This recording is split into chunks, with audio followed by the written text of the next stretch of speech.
the hotels have not been sold.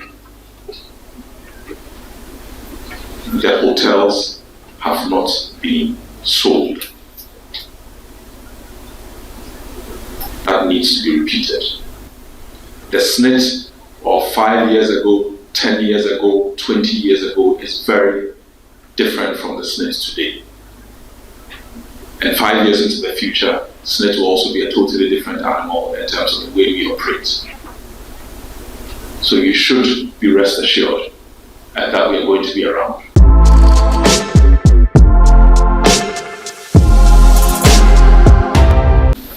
Certain pertinent issues that are in the media space, but most importantly, to start off by telling what we call the SSNIT story. It's our very firm belief that SSNIT has a better story to tell than anyone else in the pension space, and a story that is relevant to every working Ghanaian. And we need to share the story even before we address all the issues that are being talked about in the public space. We're all very confident that by the time we leave here, would have answered or will try to answer all the questions that have been raised. But most importantly, if there is anything that I want all those gathered here to leave with, the message is fairly straightforward and I'm very categorical about it. I'm not shy about telling that story. And that is very simply that SSNIT is offering you the best pension scheme that is available in this country. That is the story that SSNIT has to tell you. So today's media presentation, we are going to start with our part of the story. We'll address the issues that are being talked about in the public space. Of course, everybody's favorite is the issues regarding the sale of our 60% shares in our hotels. And then obviously there's also a triage petition that we would like to talk about. I think that when we released some previous media statements, we did say that we will wait and respond to the triage petition, and then we would come out to make sure that we explain everything to everyone. So let's start with our story. What is the unique proposition that SSNIT has to tell?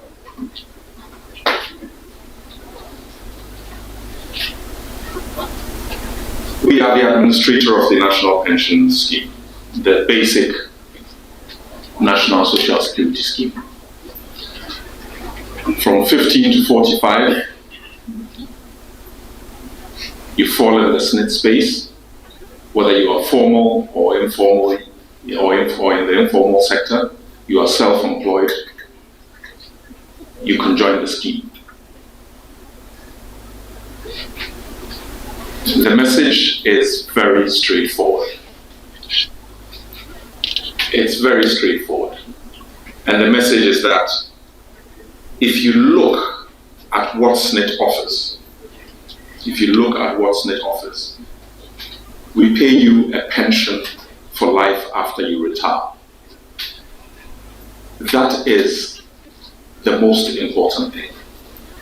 And if you, be it mathematically or whatever, you look at what we pay you from when you retire to when you die, it's far in excess of what anyone will pay you if you invested your money elsewhere. That is a fact. We've done the maths. And if you bear that in mind, then in our view, the message is very simple.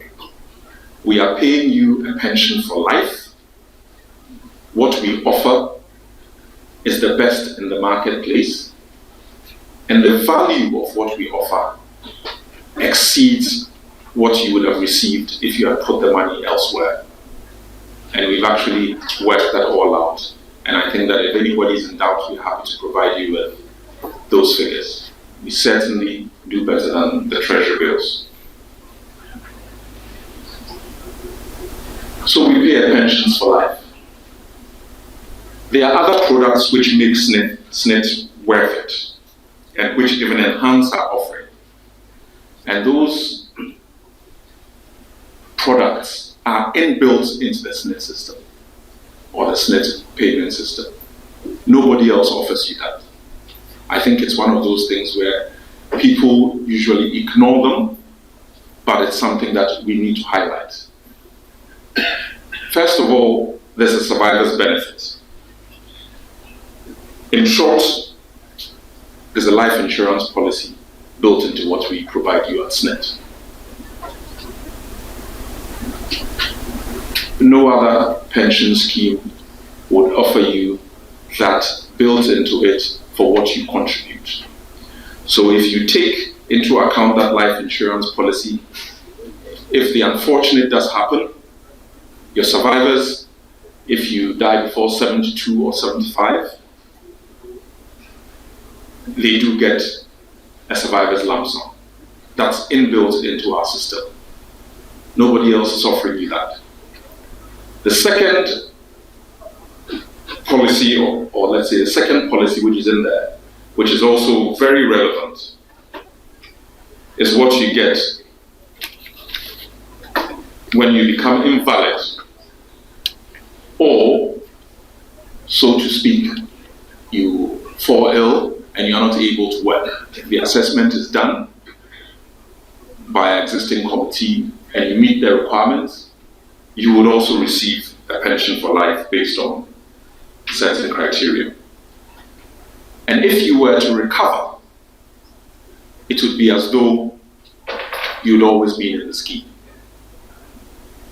Put those three together, and we offer you the best pension proposition that is available. So before I go to all the other issues, this is what I want to leave you with as a message, that the SSNIT pension scheme offers you a better pension, better products than anyone else in the marketplace. If you think of what you get for what you put in, we are the best. Net contributions to us are 11%. If you contribute for the minimum 15 years, it's 37.5% of your basic salary. That's what you retire on for life. If you contribute for the maximum period, you get 60%. And the value of that far exceeds what anyone else is offering you in the marketplace. Just keep that in mind. We are paying you a pension for life after you retire. And that is a very important message I want you to retain and pass on to all your listeners, your readership, and anyone who listens to you. So that's key.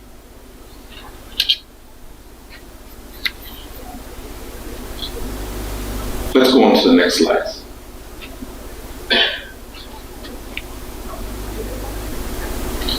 We've also put together some data just to give you an idea, just to validate what I've told you.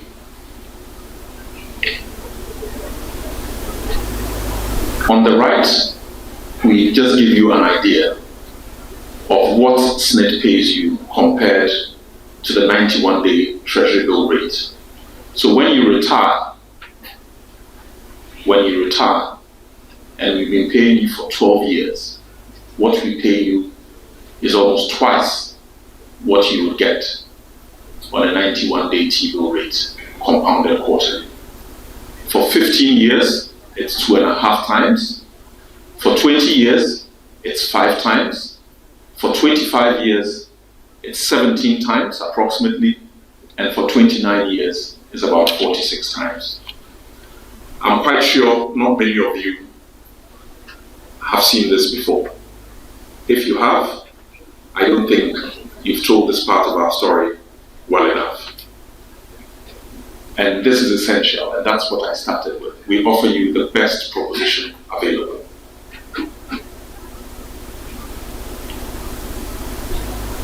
The immigration benefit, I don't think is that relevant to those in the room, so I'll go on to the next slide. So in summary, before I go on to the next section, which I think is the cause of a lot of excitement, I just would want to point out, and repetition is for emphasis, that we offer the best pension proposition.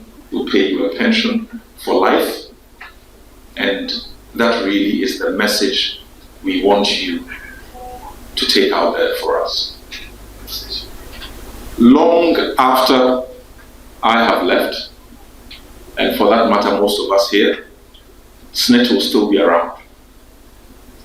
SSNIT will still be around. And what we are offering really is the best in the market. The other point that we have to add, and it's most definitely something that we need to tell you about, is that your pensions are also indexed to inflation. I almost left that one out. And again, let's put those numbers there for you to see. On the left, what we highlight is that a member on pension for 7 years as of 2022 has had an overall pension increment of 132% approximately. If you've been on it for 17 years as of 2022, you've had an increment of 1,026%. And if you've been on it for 22 years, you've seen an increment of 3,864%. So that really tells you everything you need to know. So if you are here, you are, be it in the formal or informal sector, you are self-employed, the message is join SSNIT. Let's go to the other issues that we are talking about in the marketplace. There are about 5 of them, and the way we put together the presentation is that we wanted to share our story with you.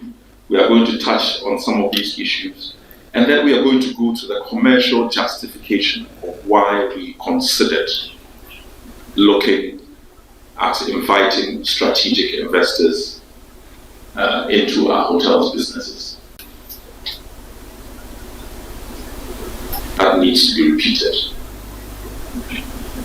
So let's touch on the ILO report as a starting point. The ILO report is an actuarial valuation which is done every 3 years externally. It gives us a good idea of where the scheme is, and based on some assumptions that they make, and some very good assumptions at that, they give us a good idea of what the future could be. It's based on assumptions. This is nothing new. We've been doing it every 3 years, and it gives us good guidance. And based on that, we adjust what we do, we alter what we do, we implement strategy around that to improve the scheme. And the most recent one which came in the press was the 12th of those. And I think the strapline which everyone picked up was that SSNIT was not going to be in business after 2036 and would run out of reserves. Again, that is very far from the truth. In fact, previous reports have suggested that we'll be out of business in 2025. And that's next year. And I'm sure you can be very confident we'll be here. And you should be very confident that we'll be here beyond 2036. Other reports have suggested 2034, and the goalposts keep moving. But for us, it's a good guide to look at the way we do things and improve them. We are constantly improving.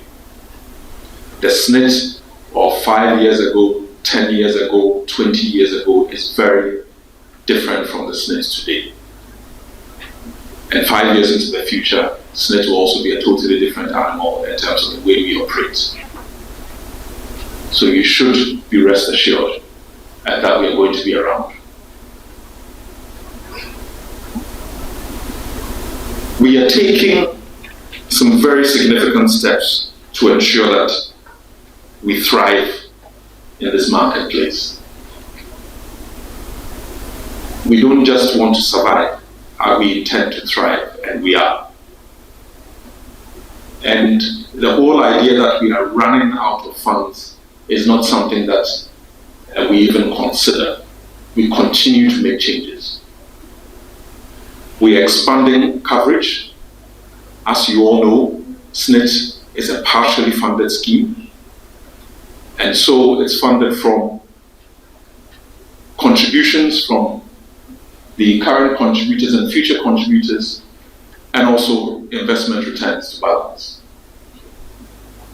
Currently, we've increased self-employed enrollment significantly.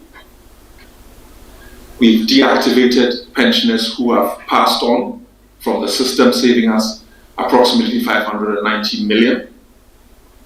We call them ghost pensioners, but essentially is ensuring that those who have passed on, given that we have a sort of a paper system out there with regards to deaths and births, we ensure that we deactivate all the pensioners that pass on, and significant savings are being made there. We've been very successful at bringing on new contributors. We are also dealing with the issue of indebtedness to the trust, both in the private sector and the government sector.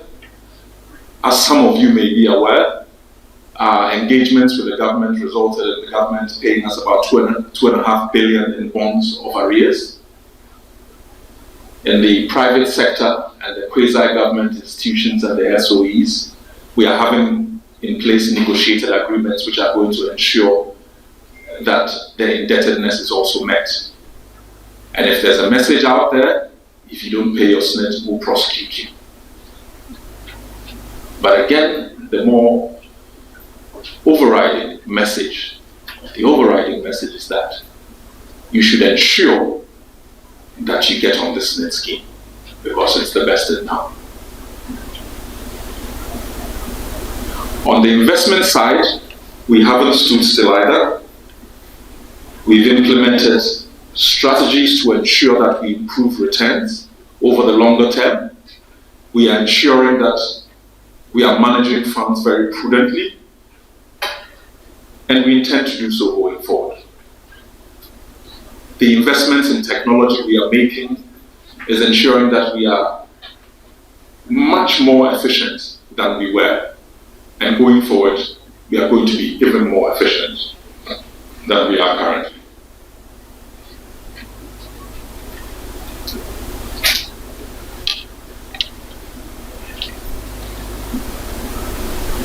Can I have the next slide, please? One of the concluding statements, and this is probably the most pertinent one, and I would read that, and that puts into perspective what the ILO actual report is about,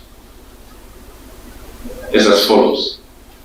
The main purpose, and this was the conclusion, the main purpose of the 2020 evaluation was to find out whether the financing of SSNIT is on course over the long term, but not to exactly forecast numerical values. Due to the long-term nature of assumptions, absolute figures include a high degree of uncertainty. I'll just add the emphasis at the end. Absolute figures include a high degree of uncertainty. Therefore, results should be interpreted carefully, and future actuarial reviews should be undertaken on a regular basis to revise actuarial assumptions in the light of the actual experience of the scheme. In short, it's based on assumptions. It's giving us a guide to what we need to address, and we are addressing those. And we should not use the report as a basis for saying that SSNIT is going out of business. It certainly is not. And it's in our interest to ensure that message goes out. We are all beneficiaries of the scheme. Next slide, please. The other issue which was raised in the press was to do with Grand Regency Hotel, which is, I think, was the old Kumasi catering guest house. And it was alleged in that in our negotiations with the buyer, which was Rock City Hotel, we lost value to the states. There's nothing further from the truth on that. So it's something that we want to emphasize and make clear. We valued the 25% stake for 6.684 million Ghana cedis. This was done by the Ghana Institute of Surveyors. So it's not a SSNIT internal evaluation, it was done independently. Towards the end of 2021, that was for 25% stake. We sold that stake not too soon after for 7.4 million. We made a gain in that sale.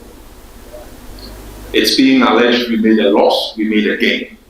I'm not too sure how you read negotiations and assume that the starting points for the negotiations, and as stated in there, represents the valuation simply because in the negotiation that is what was sold.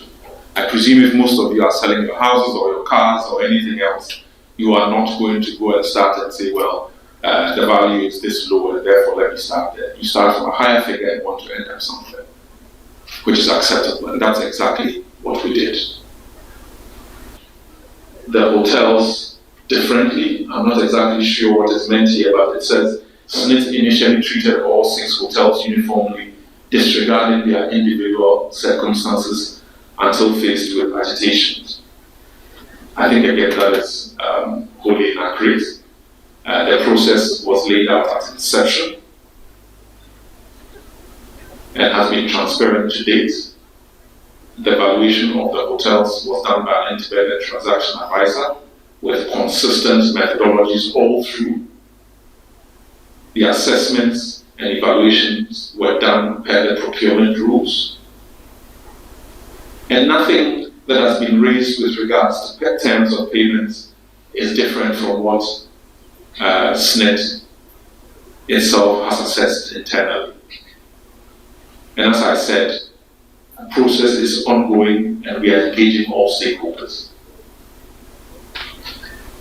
We are accused of acting arbitrarily, capriciously, okay, more English, or in a biased manner in its investments and divestment of decisions. Again, in my view, it's just not accurate. I'm not too sure what I can say about the words capricious and biased, but again, it's just not accurate. So we must really note that whatever we do at SSNIT, we have a set of investment guidelines that have been approved by the NPRA, and that guides what we do.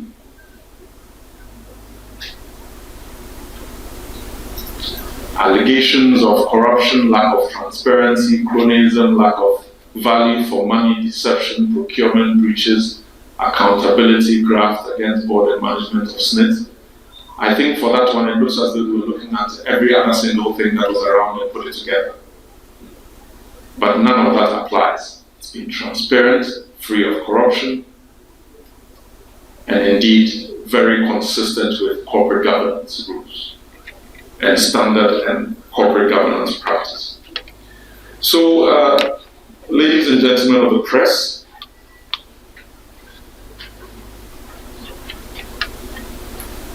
I'm very pleased that you've taken the time to attend this press conference.